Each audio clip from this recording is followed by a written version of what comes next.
ఈ ప్రయోగానికి మీకు కేవలం దారం, ఐస్ క్రీం పుల్లలు, కత్తెర కావాలి.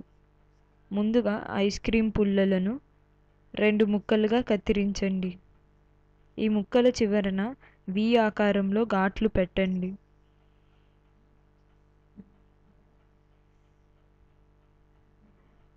పుల్లలను తడిపితే ఘాట్లను సులువుగా పెట్టవచ్చు.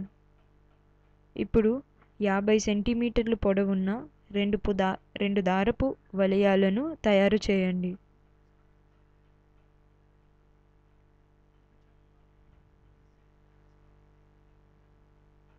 ఇప్పుడు ఒక దారాన్ని బిగువుగా పట్టుకుని పుల్లలను మధ్యలో పెట్టి తిప్పండి.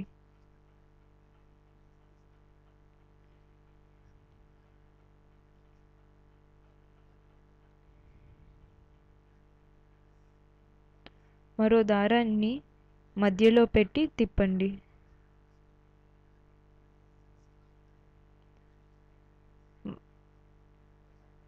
మరో దారాన్ని నెమ్మదిగా వదలండి. ఇప్పుడు రెండో దారాన్ని లాగుతూ వదులుతూ ఉంటే పుల్ల తిరుగుతుంది.